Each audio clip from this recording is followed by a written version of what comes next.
Welcome student. Today we are going to begin with our new topic main characteristics of bond. तो देखिए बच्चों, bond की main कितनी characteristic होती हैं? 3. First is bond length, second is bond energy and the third one is bond angle. Bond length क्या होता है बच्चों? आप ये मॉलिक्यूल देख सकते हैं, ये वाटर के मॉलिक्यूल का स्ट्रक्चर है. ठीक है, यहाँ पर अगर मैं फर्स्ट बॉन्ड को कंसीडर करूं, ओके तो ये जो बॉन्ड है ये किस किस के बीच में बना है? हाइड्रोजन और ऑक्सीजन के बीच में. बॉन्ड लेंथ क्या होती है? दो एटम जिनके बीच में बॉन्ड बना है उनके न्यूक्लियस के बीच का डिस्टेंस क्या कहलाता है? Bond length. क्या कहलाता है बच्चों? Bond length. Second point is bond energy. Bond energy क्या होती है? देखिए बच्चों, केमिस्ट्री में ना हम एक टर्म यूज करते हैं मोल. आप सभी को पता होगा, 9th स्टैंडर्ड में आप स्टडी कर चुके हैं कि 1 मोल एक्चुअल में किसके इक्वल होता था? 6.023 मल्टीप्लाई 10⁻23. एटम्स भी हो सकते थे और मॉलिक्यूल भी हो सकते थे. तो बॉन्ड एनर्जी क्या होती है? 1 मोल बॉन्ड को तोड़ने के लिए जितनी एनर्जी रिक्वायर्ड होती है, चाहिए होती है, उसको कहा जाता है बॉन्ड एनर्जी. क्या कहते हैं उसे? Bond energy. नेक्स्ट पॉइंट हमारे पास है बॉन्ड एंगल. क्या होता है बॉन्ड एंगल? आप सभी को पता है कि बॉन्ड को किससे डिनोट किया जाता है? लाइंस से. तो ये जो लाइंस है इनके बीच में जो एंगल होता है, जैसे कि वाटर के केस में एंगल कितना है? 104.5 डिग्री. इस एंगल को हम क्या बोलते हैं? Bond angle. क्या बोलते हैं बच्चों? Bond angle. नेक्स्ट पॉइंट हमारे पास बताया गया है कि जो कोवलेंट बॉन्ड होते हैं, जो कि शेयरिंग ऑफ इलेक्ट्रॉन से मिलकर बनते हैं, वो कोवलेंट बॉन्ड कितने तरह के होते हैं? 2 तरह के होते हैं. एक तो होते हैं पोलर और दूसरे कैसे होते हैं बच्चों? Non polar. नॉन पोलर कौन से होते हैं भाई? ध्यान से सुनो, नॉन पोलर वर्ड का मीनिंग क्या होता है? नॉन पोलर मीन्स ऐसा बॉन्ड जहां पर कहीं भी कोई पॉजिटिव और नेगेटिव चार्ज नहीं है, उसको क्या बोला जाता है? Non polar.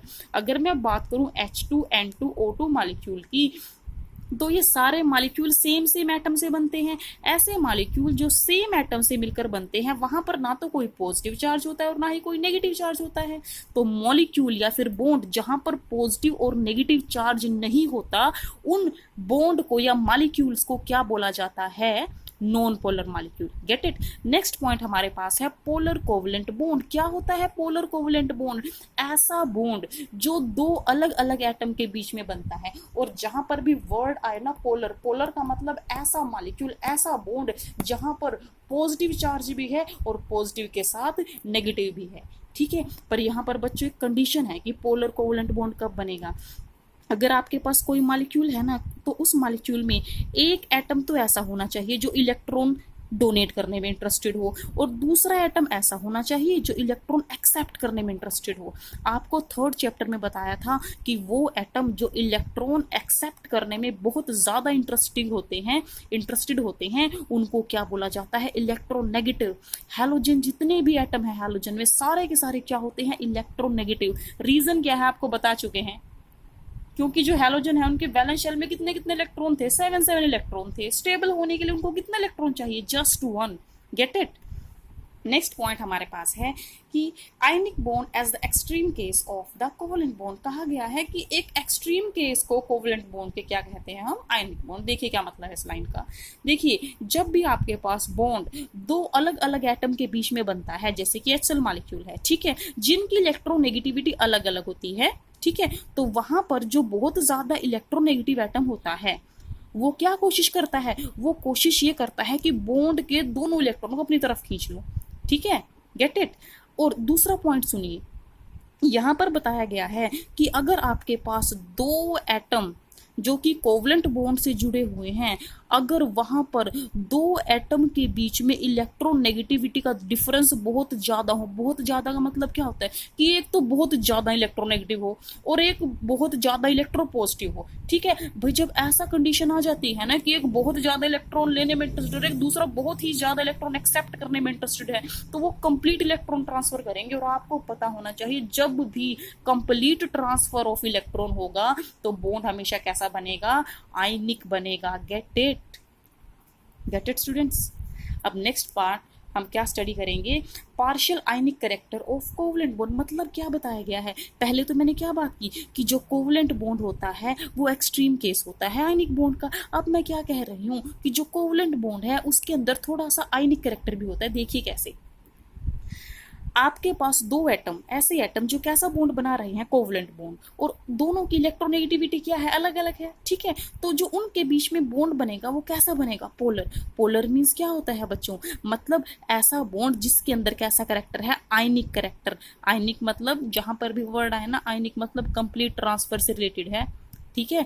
दस more is the difference in electronegativity, greater will be the ionic character. छोटी सी बात याद रखेंगे, अगर दो एटम के बीच में, किसी भी मॉलिक्यूल के दो एटम के बीच में इलेक्ट्रोनेगेटिविटी का डिफरेंस बहुत ही ज्यादा हो जाता है तो उसका आयनिक करेक्टर बहुत ज्यादा बढ़ जाता है। Get it. एक इंपॉर्टेंट पॉइंट है, ध्यान से सुनेंगे, अगर दो एटम के बीच में इलेक्ट्रोनेगेटिविटी का डिफरेंस 1.9 है तो बॉन्ड को क्या माना जाएगा, 50% आयनिक और 50% कोवलेंट। बट अगर किसी भी मॉलिक्यूल के एटम के बीच में इलेक्ट्रोनेगेटिविटी का डिफरेंस ज्यादा हो जाता है 1.9 से तो उस बॉन्ड को क्या माना जाता है, आयनिक, ठीक है। और अगर 1.9 से कम हो जाए तो उस बॉन्ड को क्या माना जाता है बच्चों, कोवलेंट। नेक्स्ट हमारे पास है बहुत बहुत बहुत इंपॉर्टेंट टॉपिक, डाइपोल मोमेंट। क्या होता है डाइपोल मोमेंट? देखिए बच्चों, डाइपोल मोमेंट समझने से पहले आपको पोलर मॉलिक्यूल का कंसेप्ट बहुत अच्छे से पता होना चाहिए। ओके, तो पोलर मॉलिक्यूल के ऊपर ही जो है हम डाइपोल मोमेंट को अप्लाई करते हैं। ध्यान से सुनिए क्या होता है डाइपोल मोमेंट। पहली बात तो ये सुनिए कि हाँ, इसका सिंबल क्या होता है। इसका सिंबल होता है mu, this is the sign mu, ठीक है, जो किसको डिनोट करता है, डाइपोल मोमेंट को। और डाइपोल मोमेंट हमेशा किसके इक्वल होता है भाई, जब दो चीजें मल्टीप्लीकेशन में होती हैं तो हम क्या वर्ड यूज करते हैं, प्रोडक्ट।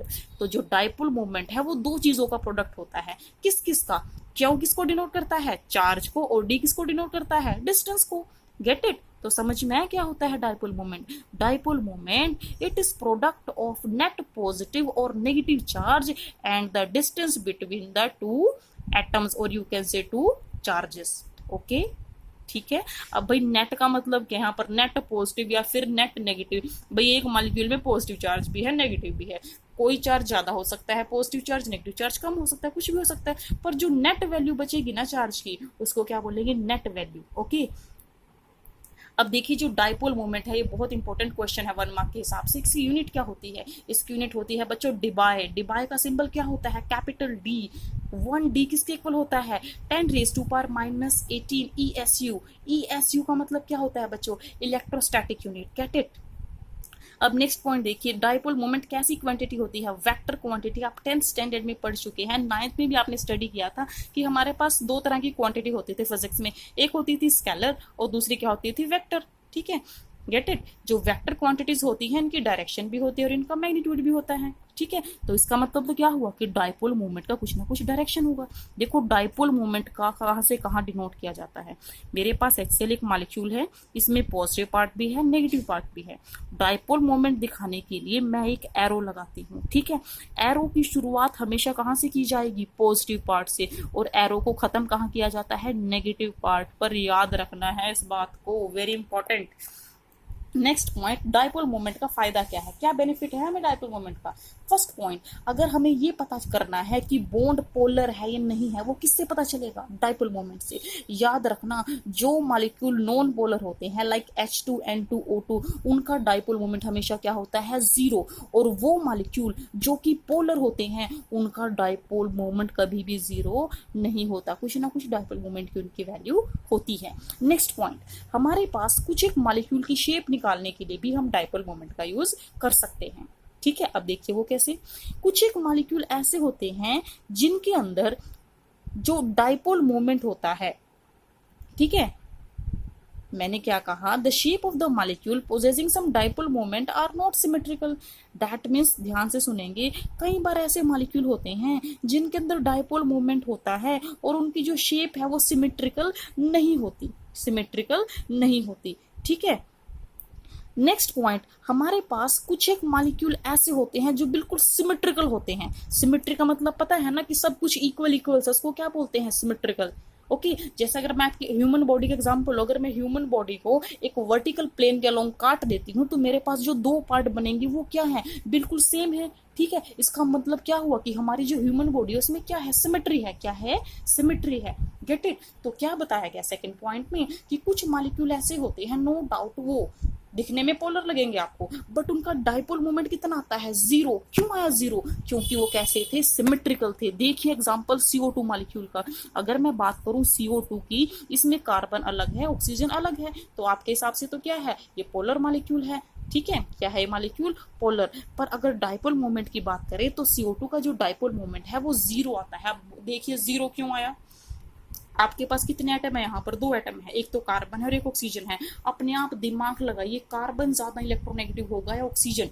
ये बताओ, पीरियोडिक टेबल में पहले कार्बन वाला ग्रुप आता है या ऑक्सीजन वाला? आपको बता रखा है कि जब भी आप पीरियोडिक टेबल में लेफ्ट टू राइट जाते हैं तो एटम का साइज छोटा होता है, और जब एटम का साइज छोटा होगा तो उसकी इलेक्ट्रोनेगेटिविटी बहुत ज्यादा होगी। कार्बन फैमिली पहले आती है, कार्बन फैमिली के बाद कौन सी फैमिली आती है, नाइट्रोजन की, नाइट्रोजन के बाद किसकी फैमिली आती है, ऑक्सीजन की। ठीक है, तो जो ऑक्सीजन की फैमिली है वो बहुत ज्यादा क्या है बच्चों, इलेक्ट्रोनेगेटिव है, और जो एटम इलेक्ट्रोनेगेटिव होते हैं उस पर चार्ज क्या लगेगा, डेल्टा नेगेटिव। डेल्टा का मतलब क्या होता है, जरा सा चार्ज, कंप्लीट चार्ज में जरा सा। अगर भाई एक एटम पर आपने नेगेटिव चार्ज लगा दिया तो दूसरे पे क्या लगाएंगे, पॉजिटिव लगाएंगे। ठीक है, सिमिलरली ऑक्सीजन पे भी क्या चार्ज लगाएंगे, नेगेटिव। अब डाइपोल मोमेंट की एरो हमेशा कहां से कहां लगाते हैं, रिमेंबर, पॉजिटिव साइड से नेगेटिव की तरफ। ध्यान से देखो भाई, एक एरो तो राइट साइड चली गई, दूसरी एरो लेफ्ट साइड चली गई। जब आपके पास किसी मॉलिक्यूल में 2 एरो बनती है और दोनों की डायरेक्शन क्या होती है, ऑपोजिट। सपोज करो इसकी वैल्यू +5 है और इसकी वैल्यू कितनी है, -5, तो ये बताओ नेट आपके पास वैल्यू क्या आएगी, आपकी नेट वैल्यू क्या आएगी, 0। क्या आएगी, नेट वैल्यू 0। तो यहाँ से आपको क्या पता चला कि कुछ एक मॉलिक्यूल ऐसे होते हैं जो पोलर होते हैं पर उनका डाइपोल मोमेंट 0 आता है। डाइपोल मोमेंट 0 क्यों आया, क्योंकि उनके अंदर क्या थी, सिमेट्री थी। सिमिलरली देखिए CH4 मॉलिक्यूल की अगर मैं बात करूं, यहाँ पर एक Cl बॉन्ड ऊपर की तरफ है और 3 Cl बॉन्ड नीचे की तरफ है। ठीक है, अब 3 ये जो आपके पास नीचे की तरफ बॉन्ड दिखाई दे रहे हैं ना भाई, इन तीनों के बीच में कितना कितना एंगल है, 120 डिग्री। ठीक है, इस मॉलिक्यूल को आप 3D में सोचेंगे। ठीक है, तो आप क्या करेंगे, आप इन तीनों बॉन्ड का एक रिजल्टेंट ले लेंगे नीचे की तरफ। ठीक है, एक एरो तो गई भाई ऊपर की तरफ और दूसरी एरो कहाँ गई, नीचे की तरफ। जब ऐसा होता है, अगर ऊपर वाली एरो की वैल्यू +5 है तो नीचे वाले कितनी होगी, -5।